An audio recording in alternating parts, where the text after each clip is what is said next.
Halo pemirsa, apa kabar Anda hari ini? Senang sekali Sarah dan Madlias dapat kembali menemani Anda dalam sebuah program talkshow yang syarat informasi inspiratif untuk Anda dan juga keluarga. Inilah Bincang Sehati.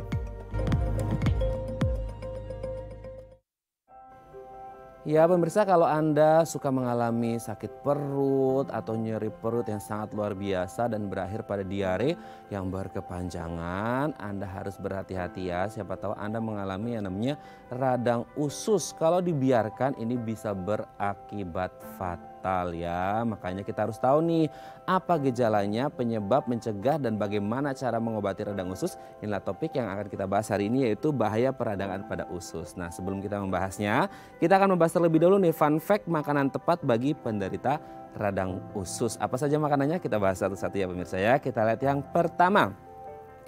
Mengonsumsi probiotik, mungkin ini udah lumayan familiar lah ya sama kita kalau kita ngomongin makanan-makanan probiotik atau yang mengandung probiotik seperti itu.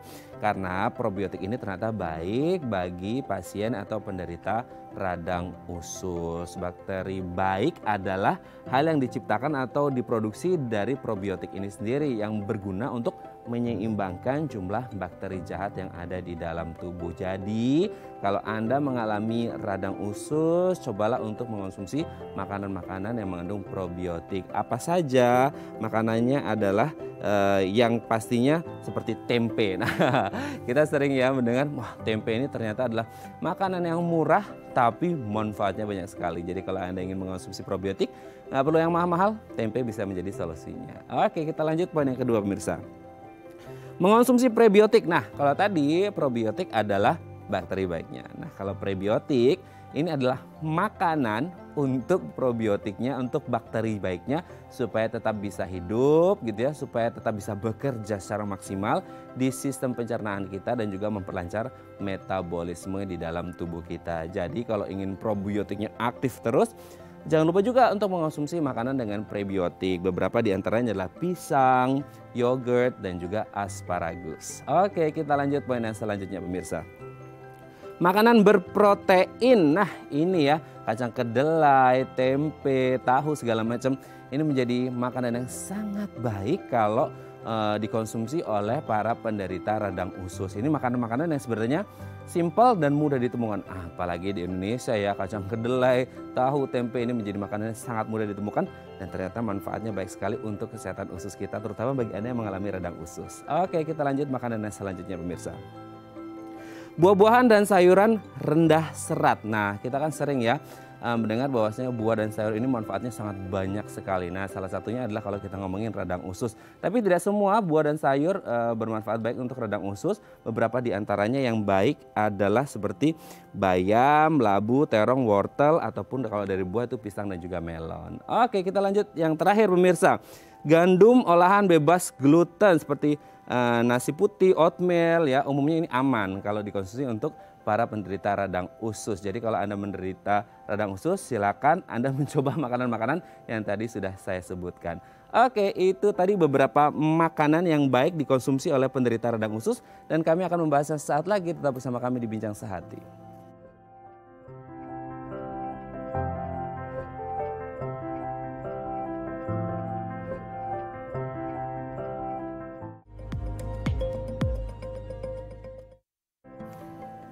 Baik, Anda masih bersama kami di Bincang Sehati. Tadi di segmen sebelumnya kita sudah membahas nih pemirsa beberapa makanan yang baik dikonsumsi oleh penderita radang usus. Karena kalau Anda mengalami radang usus ini tidak boleh sembarangan makan ya, karena makanan kita kan pasti akan melewati usus kita. Nah, kalau terjadi peradangan, ini kalau salah makan, waduh, ini bisa membuat kondisinya semakin memburuk ya. Nah, untuk membahasnya ini telah tersambung bersama kami di sambungan Zoom dengan Mbak Amelia Eka Putri SGZ, seorang ahli gizi dari Rumah Sakit Permata Bekasi. Assalamualaikum, selamat pagi Mbak Amelia, apa kabar?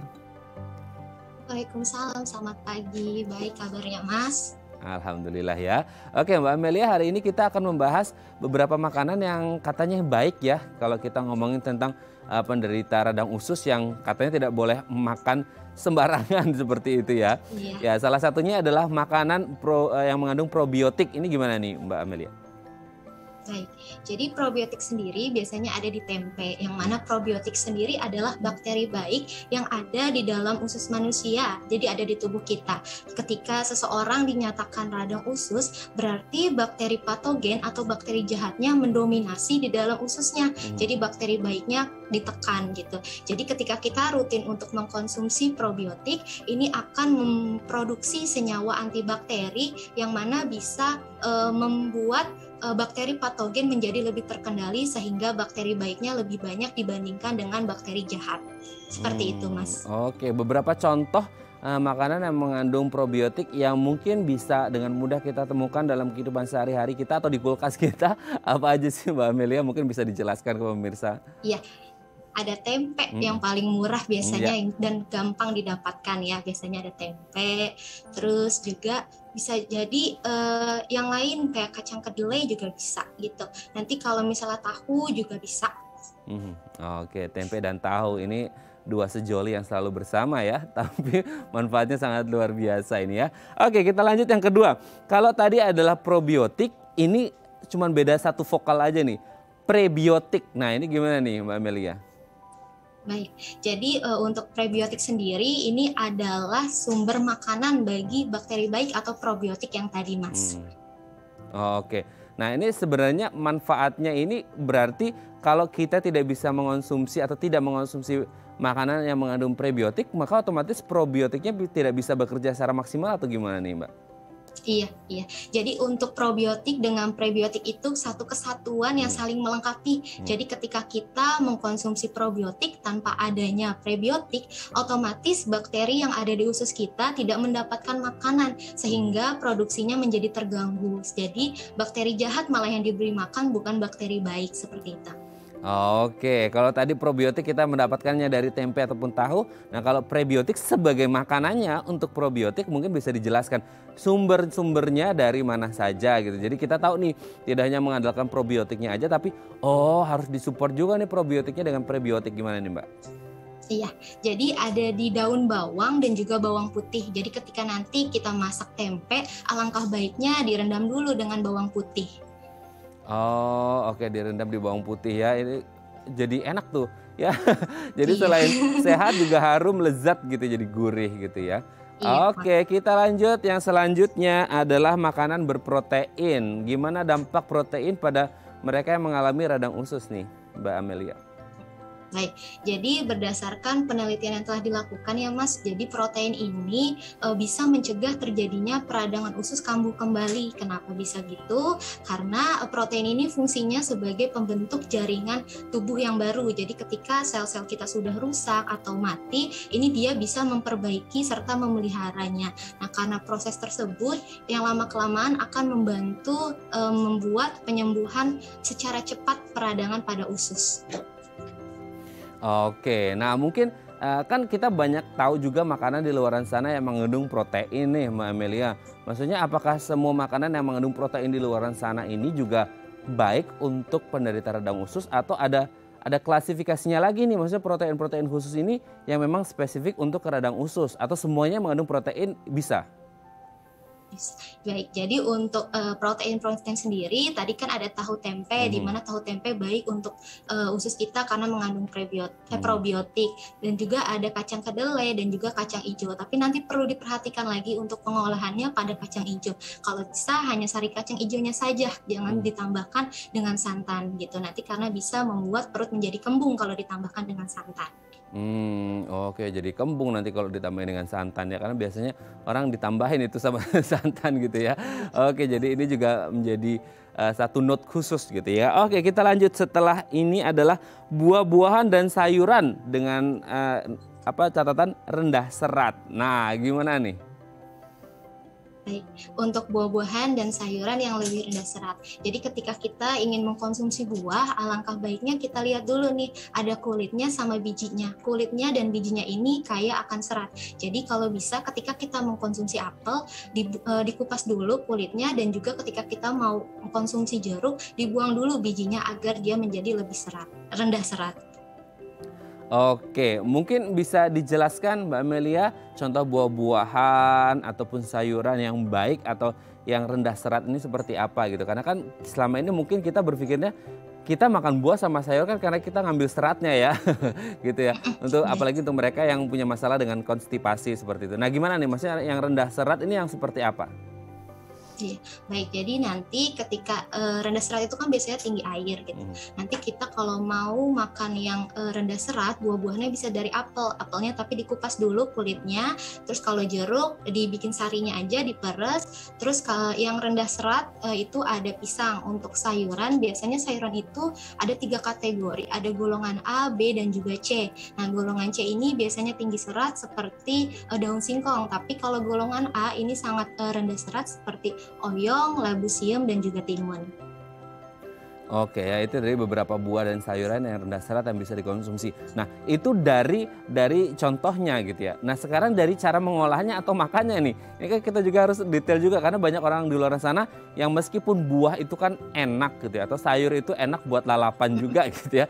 Tapi banyak orang kita tidak bisa menutup mata bahwa di luar sana banyak yang nggak suka makan sayur apalagi buah gitu ya yang sebenarnya enak ya manis tapi banyak yang nggak suka gitu. Akhirnya salah satu caranya mengakalinya di jus atau dibikin smoothies gitu. Nah ini sebenarnya cara pengolahannya ini pengaruh juga nggak sih Mbak Amelia dengan manfaat yang diterima oleh tubuh kita? Baik, jadi untuk buah sendiri benar tadi kata Mas bisa cara dengan di jus karena ketika sudah di jus bentuknya sudah menjadi lebih halus jadi lebih mudah untuk diserap usus yang telah mengalami peradangan. Sedangkan untuk sayuran kalau bisa ketika sudah mengalami peradangan usus jangan mengkonsumsi sayuran yang mentah. Jadi harus dimasak dulu karena ketika kita mengkonsumsi sayuran yang mentah ini masih sangat kaya akan serat yang mana terkadang juga ada pati yang tahan cerna jadi sangat sulit untuk dicerna oleh usus. Jadi lebih baik kita konsumsi dalam keadaan matang dengan cara dikukus ataupun direbus. Karena ketika digoreng atau ditumis ditambahkan lemak, ini akan membuat bakteri jahat. Jadi si minyak ini menjadi sumber makanan untuk bakteri jahat. Sementara kalau kita kan warga 62 biasanya suka dengan yang goreng-gorengan ya.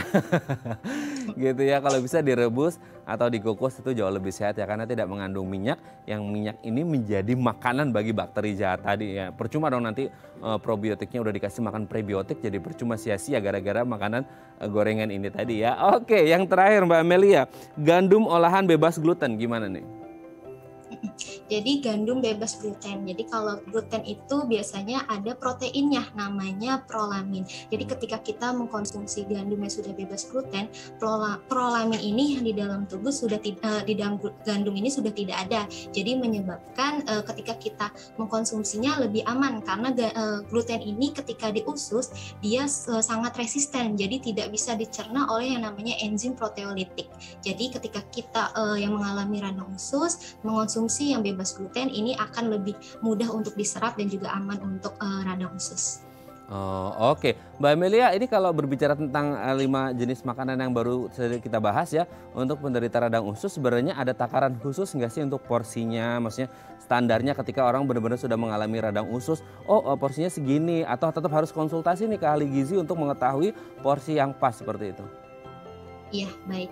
Jadi untuk porsi sendiri biasanya disesuaikan dengan kebutuhan tubuhnya ya. Karena setiap orang kebutuhan gizinya itu berbeda-beda satu dengan yang lainnya. Tapi jika kita lihat secara umum ya kan karena secara umum kebutuhan kalori seseorang itu 2100. Jadi proteinnya hanya butuh sekitar 70 sampai 80 atau 2 sampai 3 porsi dalam sehari. Oke, itu dari porsinya. Kalau dari cara mengombinasikan makanannya sebenarnya dari beberapa yang tadi kita sebutkan atau mungkin ada beberapa makanan yang lain yang belum kita bahas hari ini, sebenarnya itu bisa dikombinasikan berbarengan makannya atau cukup pilih satu atau beberapa aja sih Mbak Amelia?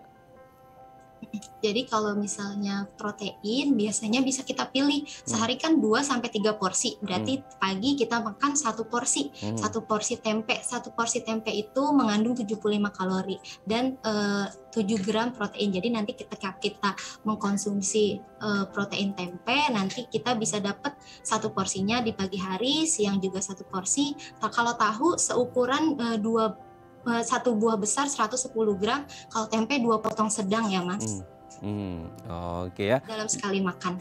Oke, jadi porsi dan kombinasinya tetap harus disesuaikan juga. Kalau perlu ya tanya sama ahli gizinya untuk mengetahui gitu ya porsi yang pas seperti apa supaya radang ususnya juga bisa tertangani dengan baik. Baik, terima kasih Mbak Amelia Eka Putri SGZ, ahli gizi dari Rumah Sakit Permata Bekasi sudah berbagi bersama kami pagi hari ini. Sehat selalu, salam untuk keluarga di rumah dan teman-teman di rumah sakit. Selamat pagi, Assalamualaikum Mbak Amelia.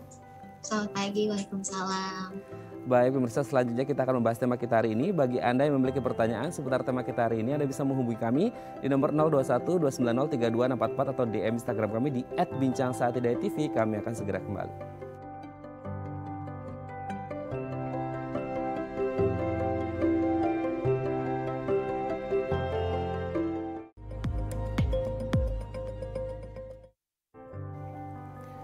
Baik, Anda masih bersama kami di Bincang Sehati dan kita masih membahas tema kita hari ini, bahaya peradangan pada usus. Bagi Anda yang memiliki pertanyaan seputar tema kita hari ini, Anda bisa menghubungi kami di nomor 021 290 32644 atau DM Instagram kami di @bincangsaatidayatv. Nah, untuk membahasnya telah tersambung bersama kami di sambungan Zoom dengan Dr. Maulana Suryamin SPPDKG, spesialis penyakit dalam, konsultan gastroenterologi hepatologi dari Eka Hospital Bekasi. Assalamualaikum, selamat pagi Dr. Maulana, apa kabar?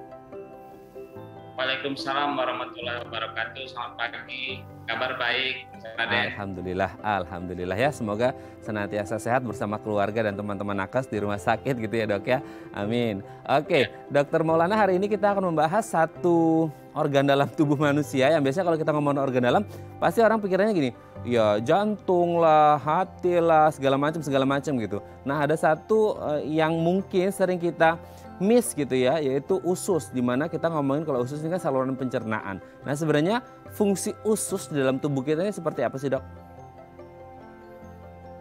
Jadi fungsi usus secara umum adalah dia membantu proses pencernaan makanan yang masuk ke dalam tubuh, diproses untuk dijadikan bahan energi untuk menggerakkan semua organ-organ dari tubuh.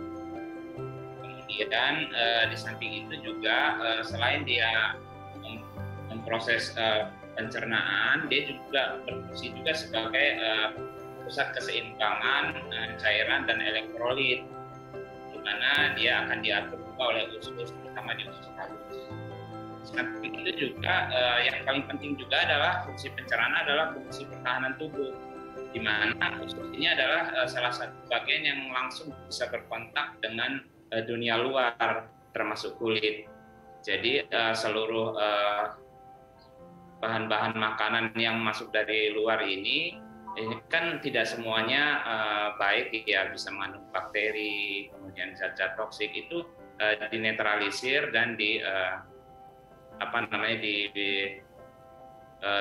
supaya tidak menjadi bahan yang toksik oleh pencernaan kita, oleh usus ya. Oke, itu fungsi dari usus ini sendiri. Nah, kalau kita tahu kan usus katanya kan kalau bahasanya dipanjangin gitu ya dok ya, itu bisa panjang banget gitu dan ada beberapa jenisnya mungkin. Nah, susunan ususnya sendiri ini seperti apa sih kalau kita melihat di dalam tubuh kita ini dok, susunan ususnya? Ya, kalau kita lihat dari awal ya, dari mulai masuknya makanan, jadi kita mulai dari mulut ya, kemudian makanan masuk ke dalam kerongkongan atau yang kita sebut dengan esofagus, kemudian masuk ke dalam lambung atau gaster, sesudah itu masuk ke dalam usus 12 jari. 12 jari langsung sesudah itu masuk lagi ke dalam usus halus. Sesudah di usus halus masuk ke dalam usus besar, dan dari usus besar tersebut akhirnya makanan dikeluarkan melalui anus atau dubur. Jadi susunan pencernaan kita dari mulut sampai anus seperti itu. Oke, itu susunannya ya. Tadi kita udah tahu nih fungsi sama susunannya. Nah, dengan mengetahui fungsi dan susunannya, kalau ini dok ya, nauzubillah min dzalik sebenarnya. Kalau ada fungsi usus yang terganggu, ini dampaknya ke tubuh seperti apa sih dok?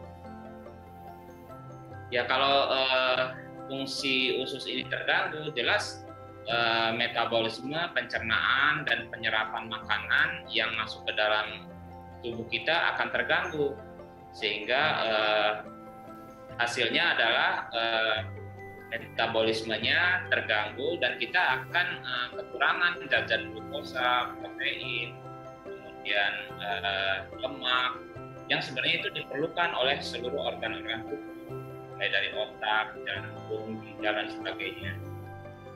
Itu selain itu juga selain zat-zat nutriennya terganggu, itu juga keseimbangan cairan dan elektrolit juga terganggu.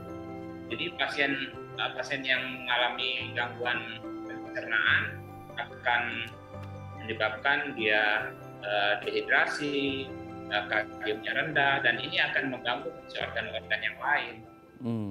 Itu kira-kira.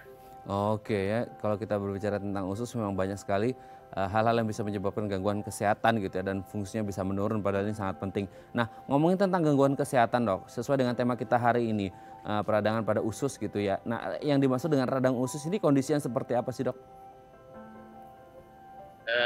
Radang usus itu kalau kita dari segi medis namanya inflamasi ya, inflamasi dari usus, peradangan usus. Nah ini peradangan usus ini bisa banyak penyebabnya, terutama adalah infeksi bakteri, jamur, amuba, itu bisa menyebabkan radang usus.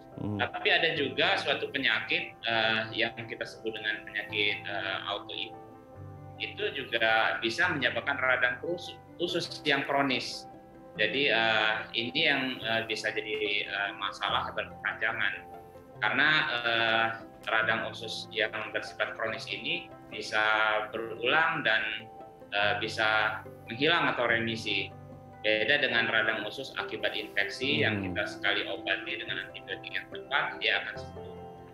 Itu Mas Raden. Oke, dok, ini kalau berbicara tentang radang usus sendiri, ini ada nggak sih maksudnya kayak jenis kelamin tertentu atau range usia tertentu yang mereka ini rentan gitu mengalami radang usus, dok? Ya, kalau kita khusus berbicara kepada peradangan usus yang kronis atau yang kita sebut dengan inflammatory bowel disease, ini antara laki-laki dan perempuan sama, tidak ada bedanya, resiko untuk terkenanya sama, tapi memang dari segi usia, menurut data-data yang ada, sebagian besar memang mengenai usia-usia muda yang produktif, yaitu antara 20 sampai 30 tahun, sehingga ini bisa mengganggu kualitas hidup penderita tersebut. Beda dengan radang usus karena infeksi, ini secara umum bisa terjadi.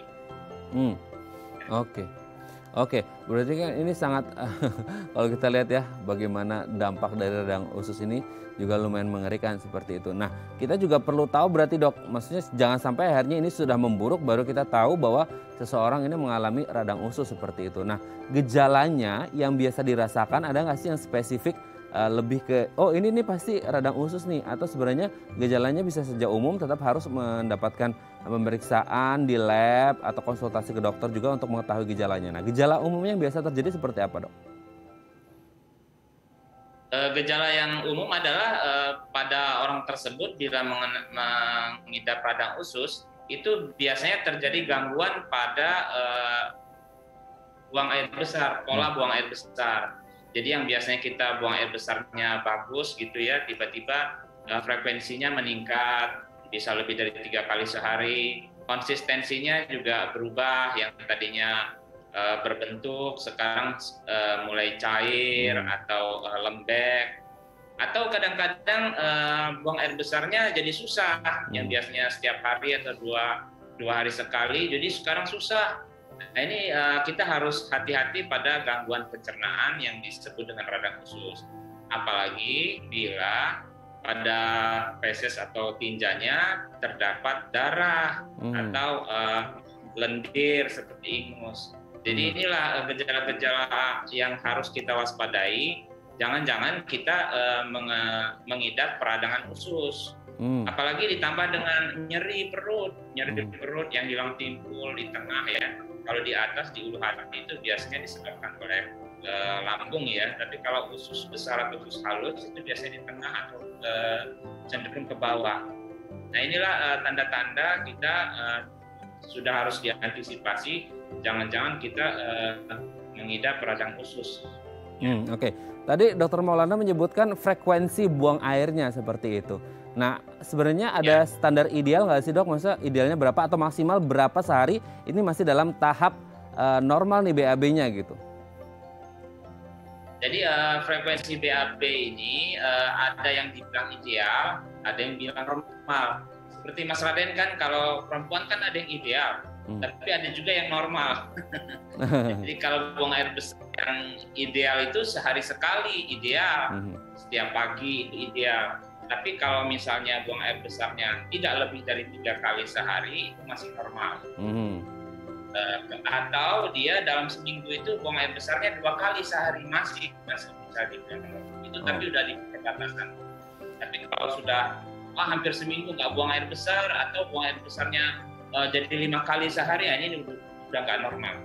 Jadi ini perlu diantisipasi, jangan-jangan ada gangguan di pencernaan. Oke, berarti hitungan normalnya sampai 2-3 kali sehari, tergantung banyak sedikitnya makan ya dok ya. Volume yang dimakan juga berpengaruh ya dok ya, seperti itu. Nah kalau akhirnya dibiarkan dok, maksudnya radang dengan gejala tadi yang dirasakan dan dibiarkan, ini sebenarnya bisa berakhir dengan komplikasi atau kerusakan organ yang lebih parah nggak sih dok? Ya, jadi ususnya akan terjadi kerusakan yang lebih parah. Ususnya kalau terjadi peradangan, awalnya kan kalau kita runut kan hanya merah saja radang. Tapi lama-lama usus itu akan menjadi lecet atau erosi, kemudian bisa jadi luka atau yang kita sebut dengan ulkus dengan berbagai bentuk. Dan bila ulkus ini terinfeksi bisa jadi abses atau bisul di usus, kemudian bisa juga ususnya menjadi struktur atau kaku, dan ini sehingga dia susah buang air besar. Nah, pada keadaan-keadaan yang berat seperti ini ya obat jangan-jangan sudah tidak bisa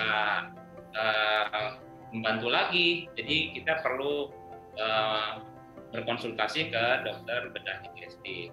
Jadi yang kita harus waspadai apabila ada gejala gangguan pola buang air besar, segera berobat.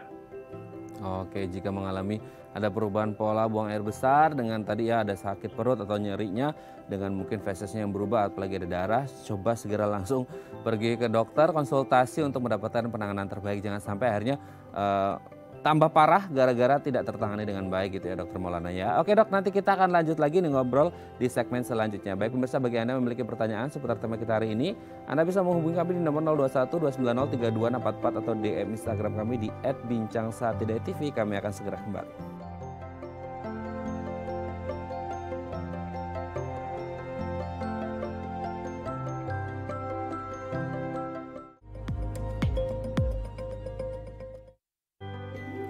Baik, Anda masih bersama kami di Bincang Sehati dan kita masih membahas tema kita hari ini seputar peradangan pada usus. Bagi Anda yang memiliki pertanyaan seputar tema kita hari ini, Anda bisa menghubungi kami di nomor 021 290 3244 atau DM Instagram kami di @bincangsahatidaytv.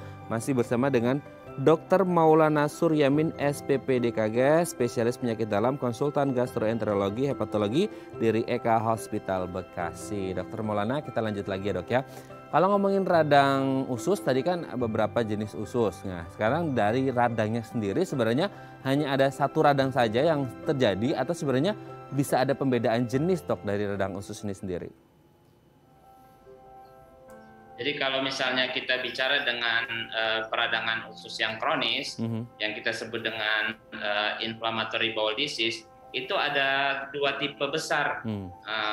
Kelainan yang terjadi baik itu secara gejalanya atau secara kelainan fisik di ususnya, peradangannya, yaitu yang kita sebut dengan ulcerative colitis dan Crohn disease. Nah, tetapi ada sekitar 10% itu mix, di mana sulit kita membedakan antara apakah ini termasuk radang usus yang colitis ulceratif atau Crohn disease, sehingga sekitar 10% ini kita sebut dengan mix. Jadi dan ini kita bisa bedakan dengan baik itu dengan gejala klinisnya maupun dari pemeriksaan teropong usus kalau kata orang awam ya, yang biasa kita sebut dengan kolonoskopi. Ya. Oke, itu dari jenis-jenisnya. Nah, tadi kan kalau tidak salah ya dok ya, tolong koreksi kalau salah. Tadi di segmen sebelumnya dokter sempat mention ada hubungannya juga dengan autoimun seperti itu. Nah, bagi mereka yang punya autoimun, ini ada hubungan erat dengan radang usus atau menjadi penyebabnya atau gimana ya dok? Jadi penyakit radang usus kronik ini memang salah satu dipengaruhi oleh kesalahan sistem imun kita terhadap bakteri-bakteri yang ada di usus, yang kita sebut dengan disregulasi sistem imun. Nah ini yang kita khawatirkan, dia akan merusak, dari sistem imun kita ini akan merusak usus itu sendiri. Kita sebut dengan penyakit autoimun. Penyakit autoimun ini banyak. Salah satunya kalau di usus adalah inflammatory bowel disease. Dan ini saling berkaitan juga dengan penyakit autoimun yang lain. Jadi kalau kita terdapat penyakit autoimun di organ yang lain, kita harus waspadai juga. Jangan-jangan ada faktor yang bisa mencetuskan autoimun di usus. Oke, jadi itu kaitannya dengan autoimun gitu ya dok ya. Berarti kan autoimun ini menjadi salah satu faktor risiko juga ya dok ya. Bagaimana kemudian erat kaitannya juga dengan radang usus. Nah, faktor risikonya selain mungkin autoimun sendiri apa saja dok? Kalau faktor risikonya tadi yang kita sampaikan, ada faktor kerentanan genetik. Ya memang sudah istilah orang awam, dia sudah punya bakat. Tinggal ada pencetusnya saja. Pencetusnya ini bisa berupa faktor lingkungan. Faktor lingkungan ini seperti pola makan yang kurang baik. Kita banyak mengkonsumsi makanan tinggi karbohidrat, tinggi lemak, rendah serat, ya, seperti makanan di fast food begitu. Kemudian beberapa penelitian mengatakan faktor risiko merokok juga bisa menyebabkan pencetus autoimun. Kemudian higiena makanan yang kadang-kadang kurang baik, itu juga bisa mencetuskan autoimun atau inflammatory bowel disease. Di samping juga penggunaan antibiotik yang lama dan stres. Jadi stres ini juga bisa menyebabkan gangguan dari pencernaan. Salah satunya adalah inflammatory bowel disease. Oke, ternyata ya, stres juga bisa menyebabkan ya. Ini psikosomatis ya dok, dari pikiran jadi jadi penyakit fisik gitu. Oke dok, sebelum kita lanjut, ini ada penelpon, kita sapa terlebih dahulu ya dok ya. Halo, selamat pagi, dengan siapa di mana?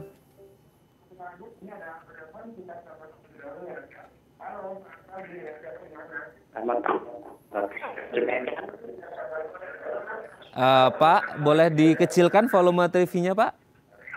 Oh iya. Halo. Halo, dengan Bapak siapa di mana Pak? Udah. Dengan Bapak Ari di Medan. Bapak Ari di Medan ya, Sumatera Utara ya. Silakan ya. Pak Ari. Ini mau bertanya sama Dokter Maulana. Ini pertanyaan dok, saya ini kan BAB lebih dari 3 kali, kadang 5 kali sehari. Cuman kita nggak merasa sakit, nggak ada pernah dok. Oke, dia bentuknya keras ya Pak ya, tidak cair?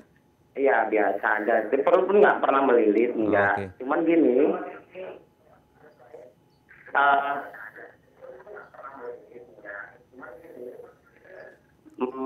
maksudnya kan kita nanti bangun pagi, kita sebelum apa itu kan kamar apa BAB,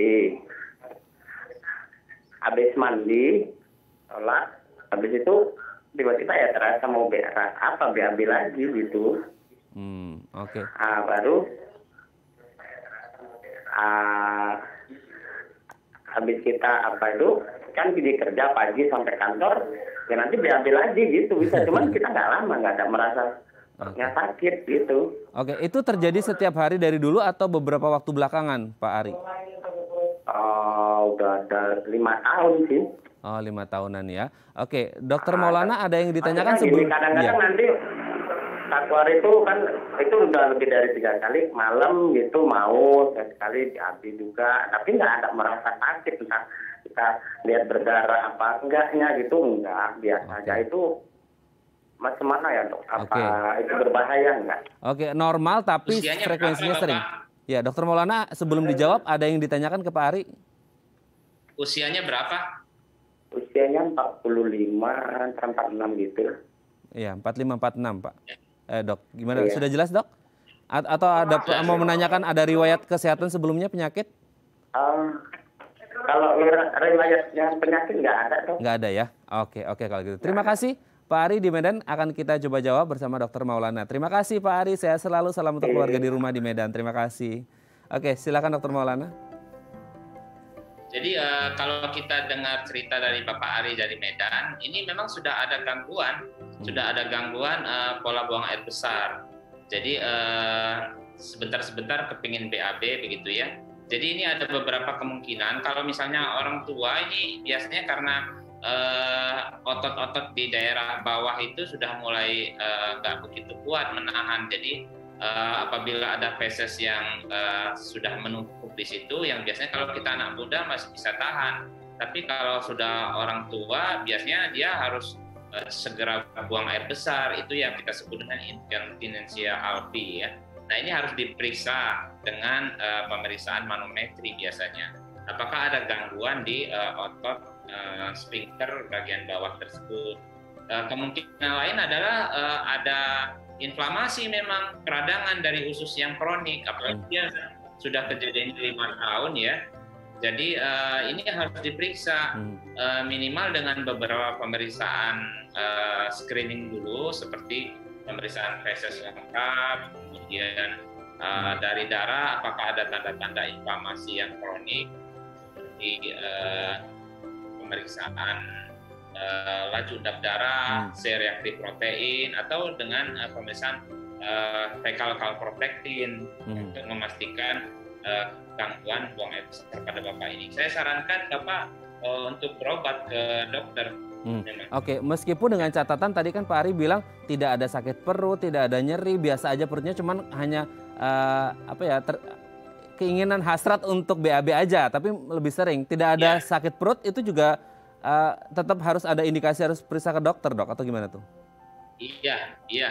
Jadi memang belum tentu harus ada sakit perut. Jadi belum tentu harus ada buang air besar berdarah. Tapi dengan pemeriksaan feses nanti akan kelihatan ada perdarahan atau tidak. Kadang-kadang kita tidak bisa lihat dengan mata, tapi dengan pemeriksaan feses dengan mikroskop kita akan lihat bahwa ada gangguan perdarahan sebenarnya di dalam pencernaan kita. Begitu.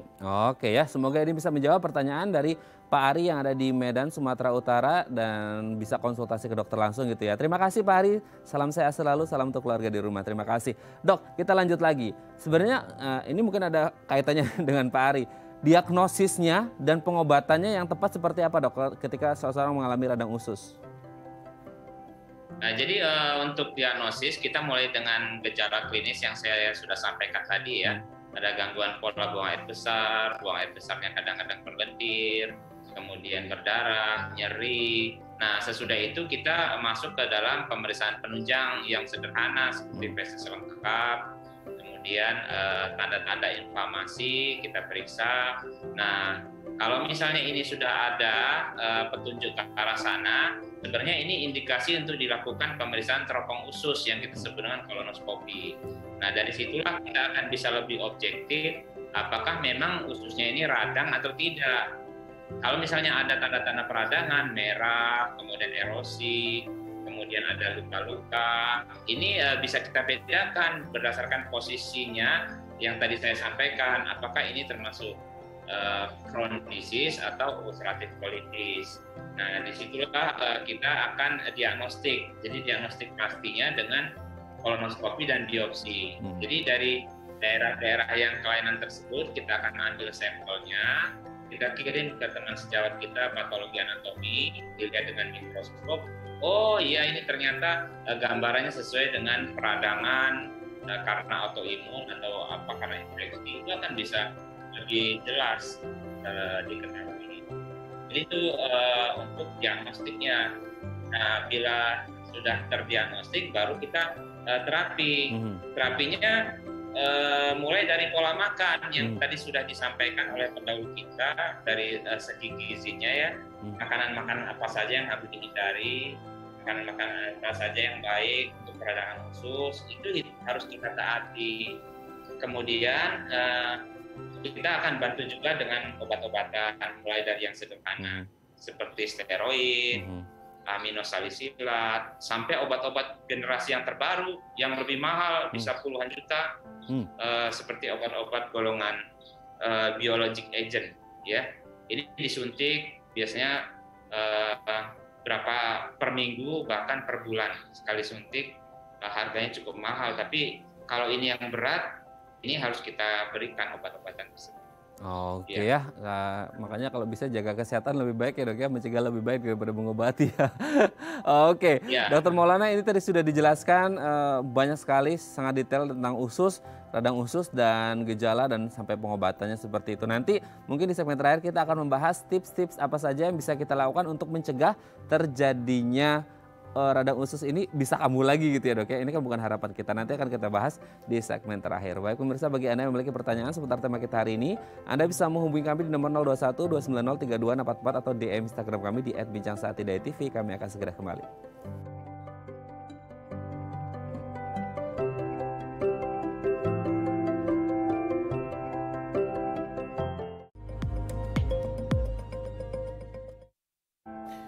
Baik, Anda masih bersama kami di Bincang Saati. Kita masih bersama dengan Dr. Maulana Suryamin, SPPDKG, spesialis penyakit dalam, konsultan gastroenterologi, hepatologi dari Eka Hospital Bekasi. Dr. Maulana, kita lanjut lagi ya dok ya.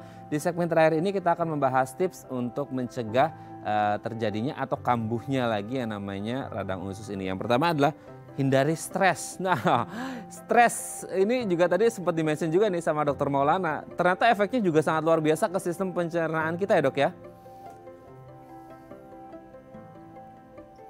Betul dok. Jadi Pak Mas Radin betul. Jadi stres ini, jadi kita mengenal adanya gut brain axis. Jadi semua permasalahan di otak yang mencetuskan terjadinya stres itu mempengaruhi sistem pencernaan. Jadi seperti bisa ada orang kalau misalnya mau ujian atau mau apa gitu tiba-tiba mules-mules. Betul. Jadi tapi betul. Kalau itu normal. Normal semuanya. Karena stres itu tadi cemas, jadi akhirnya gerakannya jadi terganggu, jadi buang air besar.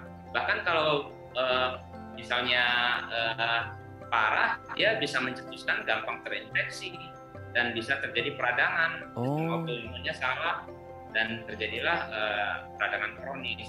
Betul, stres bisa menyebabkan peradangan usus kronis. Oke. Terjawab sudah dok. Selama ini kenapa kalau stres lagi mau ujian, interview atau apa, banyak orang yang kerasa kok aku pengen BAB ya. Ternyata dampak dari stres bisa pengaruh ke situ. Terima kasih loh Dokter Maulana, akhirnya terjawab sudah itu ya.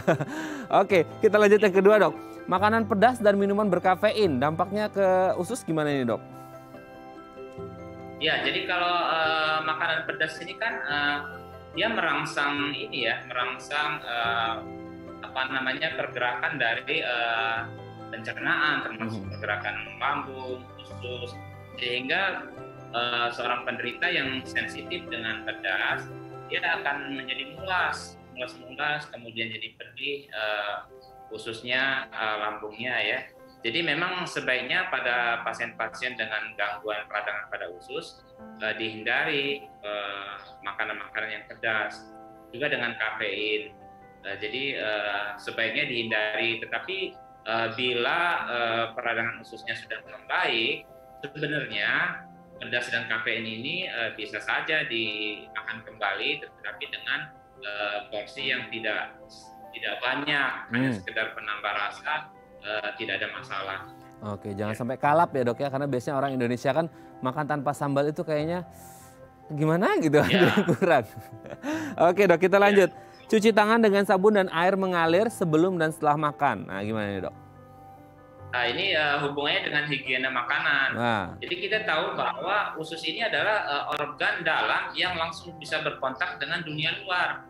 Jadi kalau misalnya yang kita masukkan ini tidak bersih, banyak mengandung kuman, juga jamur, amuba. Nah ini pencernaan kerja keras Jadi tolong dibantu pencernaannya. Kalau pencernaan nyamuknya, dia akan bilang, woi, saya kerja keras ini untuk menetralisir virus-virus bakteri yang kita masukkan dengan tidak menjaga higiene. Jadi memang disarankan untuk sebelum makan kita cuci tangan, kemudian sesudah makan cuci tangan. Jangan sampai seperti saya dulu waktu kecil. Saya cuci tangan sesudah makan pasti itu. Tapi kalau sebelum makan saya lupa karena sesudah makan tangan itu kotor kan. Itu kayaknya bukan dokter Maulana aja dok, saya juga sama anak-anak yang lain kayaknya begitu. Oke, thank you buat sharing masa kecilnya dok ya. Next dok, kontrol tekanan darah, diabetes dan kolesterol gimana dok? Ya, jadi penyakit-penyakit kronis di samping penyakit di usus itu juga bisa terjadi pada sistem pembuluh darah, kemudian organ-organ yang lain, dan semua itu bisa terjadi dengan faktor risiko terjadinya hipertensi dan gula darah yang tinggi. Jadi kita hati-hati pada dua penyakit ini. Sebaiknya kita kontrol karena dengan dua penyakit ini bisa terjadi kelainan di mana-mana. Jadi kita harus kontrol, dan bila mulai tinggi kita harus jaga, semakin warning, jaga pola makan, kemudian kalau perlu dengan obat. Oke, yang terakhir dok, merokok harus dihindari gimana nih? Iya, merokok ini sudah banyak ya penelitian bahwa merokok ini dampaknya kemana-mana. Tidak ada kayaknya organ yang tidak terdampak oleh rokok ini, termasuk pencernaan. Karena kita tahu bahwa merokok itu bila kita hisap tidak 100% masuk ke paru-paru. Sebagian masuk ke pencernaan. Hisapan itu ada yang masuk ke dalam lambung, ke usus, dan ini merangsang untuk mencetuskan terjadinya sistem imun yang bisa terjadi. Baik. Ya. Oke, baik, terima kasih Dokter Maulana sudah berbagi bersama kami pagi hari ini. Semoga kita sehat selalu ya dok ya. Terima kasih Dokter Maulana. Selamat pagi, assalamualaikum. Baik pemirsa, bagi Anda memiliki kritik dan saran, Anda bisa menghubungi kami di nomor 0889 8100 5000 atau Anda bisa follow media sosial kami di @bincangsaati.tv. Saya Raden Madlia Somit, sampai jumpa dan selamat beraktivitas.